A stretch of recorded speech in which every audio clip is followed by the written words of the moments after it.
All right, today we're gonna show you braising short ribs. I talked about that earlier on an Instagram post yesterday.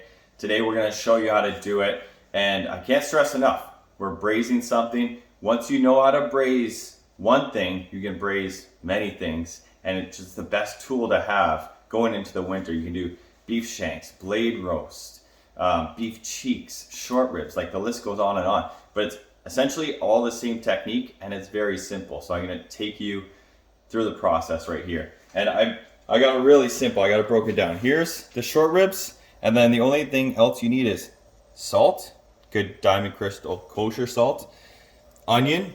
You can use mirepoix. I like to just break it down to simple and just do onion. Herbs, I got thyme and bay leaf. That's it. You can add other stuff, but I just want to keep it simple, like I said.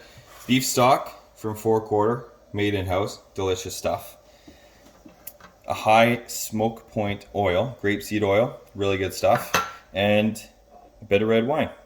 Cute little bottle from Cave Springs. It's delicious if you want to drink some while you're making it.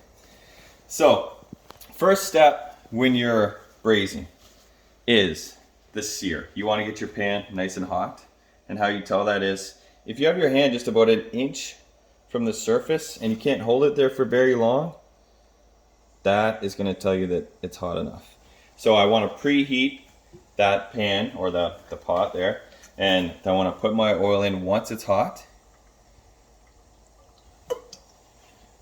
And one thing you want to consider too is you want to make sure that the meat is dry, because if it's not dry, you won't get a good sear on it no matter what you do. It's got to be nice and dry, so I pat it with a paper towel.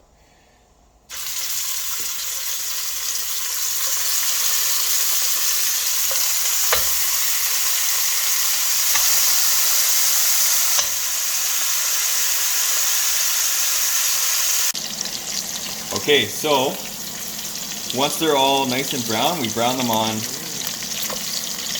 all the sides you can here. That's when you're going to take them out.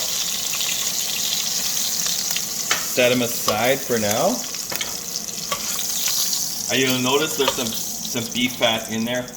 That's perfect. That's going to be used to sear off these onions when you throw them in. You can take some of this beef fat out later in the braising process, as it's going to float to the top of the braising liquid, and I'll show you how to do that later. But right now, just going to throw the onion in. A little bit of salt, not too much because you want to salt it later, right before you're serving it.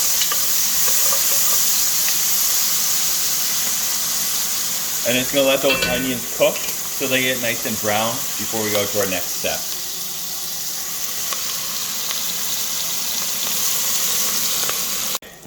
All right, so we got the onions here. They're cooked down a little bit. They got some nice brown color on them. And here's what you want right here is where I've seared the beef.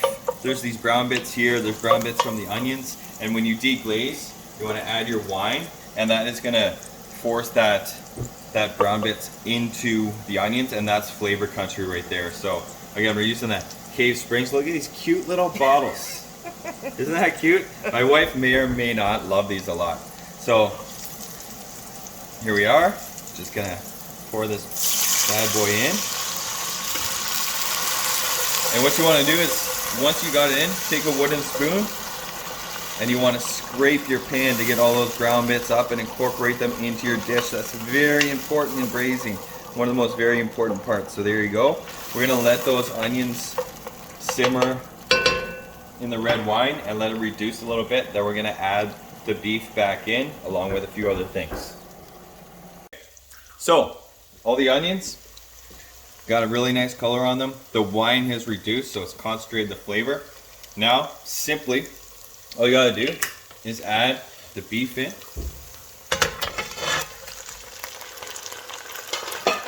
You wanna add your herbs in. You wanna add your stock in.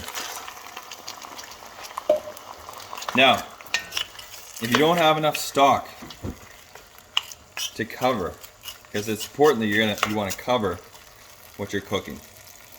If you don't, just top it up with water. No big deal.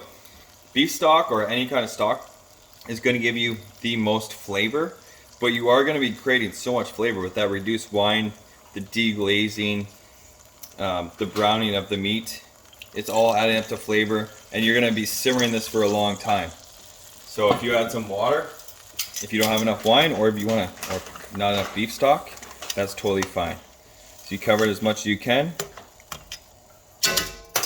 Put the lid on.